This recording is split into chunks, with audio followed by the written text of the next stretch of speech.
Hello everyone, welcome to Arjun IQ। मैं हूं आपका होस्ट सुबेश। सो बेसिकली आज की इस वीडियो में हम बात करेंगे CPC क्या होता है, IPC क्या होता है एंड CRPC क्या होता है। ठीक है, तो वीडियो के एंड तक ज़रूर देखें और साथ ही साथ प्लीज़ चैनल को सब्सक्राइब कर देना और बेल आइकन की प्रेस कर देना ताकि आपको वीडियोज़ के नोटिफिकेशन आप तक तुरंत पहुँच सके। देखिए, जो CPC, CRPC एंड IPC है, ये इंडियन पॉलिटी के अंदर आता है और बहुत से ज़्यादा जो है कन्फ्यूजन इस बात का रहता है। ठीक है ना, तो मैंने सोचा कि एक वीडियो बनाया जाए जहाँ पर हम लोग डिटेल में एक्सप्लेन करेंगे कि ये जो सारा चीज़ें क्या होता है।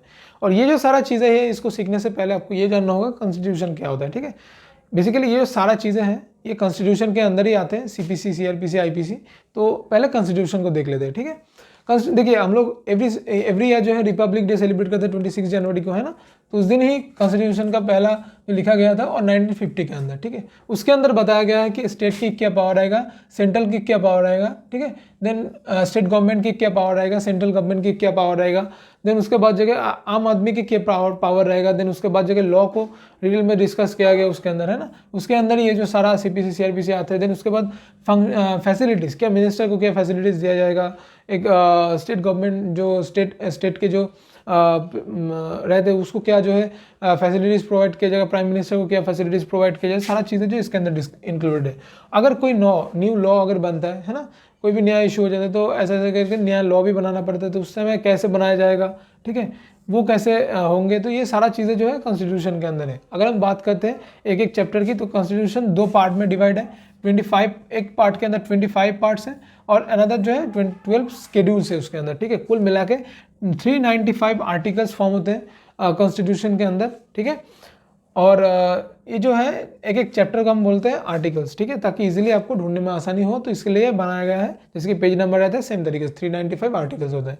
ठीक है, जैसे कि for an example article number 365 है, जहाँ पर अगर स्टेट गवर्नमेंट कॉन्स्टिट्यूशन जो लॉ है उसको अगर नहीं मानते हैं, देन यूनियन गवर्नमेंट जो है टेक केयर करते हैं। तो ये सारा चीज़ें जो है एज ए एग्जांपल हम समझ सकते हैं कि 365 के अंदर स्टेट गवर्नमेंट की पावर लेके है।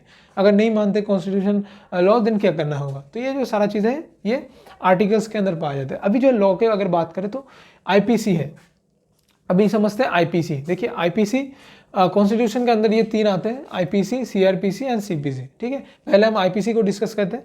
IPC यानी इंडियन पेनल कोड, जो कि 80-60 के टाइम पे बनाया गया था। उस समय के चेयरमैन थे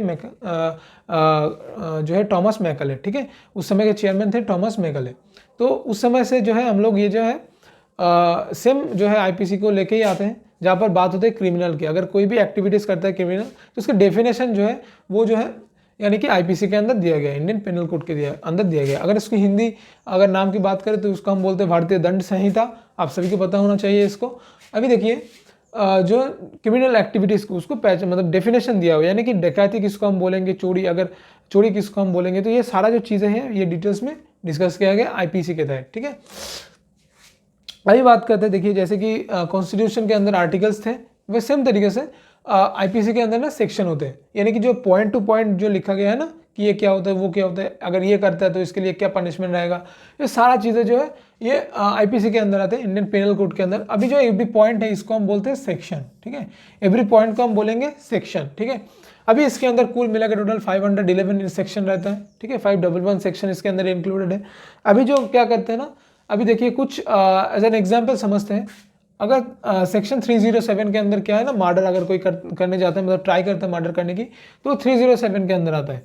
अगर किसी को मर्डर कर दिया तो वो 302 के अंदर आएगा, सेक्शन 302। IPC सेक्शन 302 ऐसे बताया जाता है। देन डकैती 395 है, किडनैप है 365, रेप है 376। तो ये जो है IPC सेक्शन 376 ऐसे ऐसे करके हम लोग बोलते हैं। अब फिल्मों में भी अक्सर देखते होंगे कि ऐसा होता है कोर्ट के अंदर, है ना। तो अभी जो है बेसिकली क्या प्रोसीजर रहता है इसके अंदर। देखिए, पुलिस जो है, अब अगर आप कोई भी क्रिमिनल एक्टिविटीज़ करते हैं, देन पुलिस आपको जाके अरेस्ट करेगा। ठीक है, जाके आपको कोर्ट में पेश करेगा। तो ये जो है चार्जशीट बना के ये तक जो है IPC के चलते हैं। ठीक है, उसके बाद जाके जो पनिशमेंट होंगे वो जाके होंगे CRPC में, यानी प्रोसीजर कोड फॉर क्रिमिनल्स। ठीक है, क्रिमिनल्स को लेके जो प्रोसीजर रहता है, फर्दर प्रोसीजर कोर्ट में पेश करने के बाद, तो वो जो रहता है उसको हम बोलते हैं CRPC, यानी क्रिमिनल प्रोसीजर कोड, या फिर हम ऐसे भी बोल सकते हैं code procedure code for criminals, ऐसे भी हम बता सकते हैं। इसके अंदर टोटल कुल मिला के 484 सेक्शंस होते हैं। ठीक है, कुल मिला के 484 सेक्शन होते हैं, जहाँ पर स्टेप वाइज डिस्क्राइब किया गया कि होल प्रोसेस कि अगर आप कोई भी क्रिमिनल जो है क्रिमिनल एक्टिव मतलब कोई भी पर्सन जो क्रिमिनल एक्टिविटीज़ करते हैं देन क्रिमिनल बन जाता है, उसके बाद जाके जो होल प्रोसीजर कंप्लीट प्रोसीजर रहता है ना उसको बोलते हैं हम, उसको जो है बताया गया है कहाँ पर ना, प्रोसीजर कोड फॉर क्रिमिनल्स यहाँ पे, ठीक है। देन अब बात करते हैं और दूसरा एक टॉपिक है जो कि सीपीसी, ठीक है। सीपीसी क्या होता है? सीपीसी की अगर हम फुल फॉर्म की बात करें तो सिविल प्रोसीजर लॉ, ठीक है, इसको हम बोलते हैं सिविल प्रोसीजर लॉ। तो इसके अंदर भी टोटल रूल्स आते हैं 184 समथिंग, ठीक है, 184 समथिंग रूल्स आते हैं, ठीक है। इसके अंदर बेसिकली छोटा मोटा जो हिंदू लॉ हो गया, मुस्लिम लॉ हो गया, कुछ कुछ जो है हिंदूज के लिए लॉ बनाया गया था, कुछ कुछ जो है मुस्लिम के लिए बनाया गया है ना। तो ये सारा, और कुछ कुछ जो ऐसे लॉ हैं जैसे कि तलाक जो थे बेसिकली यूनिवर्सल लॉ के अंदर अभी आते हैं, है ना। ये जो सारा चीज़ें हैं ये Hindu law and Muslim law के अंदर आते हैं, जो कि सिविल प्रोसीजर कोड के अंदर आते हैं, ठीक है। अभी बात करते हैं और एक दूसरी चीज़ जो है कॉन्ट्रैक्ट लॉ। कॉन्ट्रैक्ट लॉ क्या होता है? देखिए कॉन्ट्रैक्ट लॉ होता है जैसे कि अब किसी भी नया कंपनी में अगर जॉब करने के लिए जाओगे तो 30% कंपनी जो है आपसे कॉन्ट्रैक्ट साइन करवाता है कि आप जो है हमें एक साल तक कंपनी छोड़ नहीं सकते, 2 साल तक नहीं छोड़ सकते, तो ऐसा कॉन्ट्रैक्ट बना रहता है ना। तो वो सब चीज़ें जो है कॉन्ट्रैक्ट लॉ के अंदर आता है। कैसे जो है अभी देखिए इसके अंदर क्या होता है ना, इसके अंदर जेल नहीं होता। अगर आप कोई कॉन्ट्रैक्ट तोड़ते हो तो अक्सर आप सुने होंगे कि कॉन्ट्रैक्ट तोड़ने पर फाइन देना पड़ता है, तो वो जो है डायरेक्टली फाइन देना पड़ता है। उसके अंदर जो है कभी भी जेल नहीं होता है इनिशियली, ठीक है, कभी भी जेल नहीं होता। वो जो होता है वो आपको फाइन देना होता है, यानी कंपनसेशन प्रोवाइड करना पड़ता है जो ऑर्गेनाइजेशन को जिसका आप कॉन्ट्रैक्ट तोड़ा है, ठीक है। तो वैसे होता है। अगर आप कॉन्ट्रैक्ट नहीं देते हो देन आपको जेल भी हो सकता है, देन जेल भी हो सकते हैं। तो आई होप दैट आपको ये सारा चीज़ें समझ में आ गया कि 395 आर्टिकल्स टोटल कॉन्स्टिट्यूशन के अंदर आते हैं।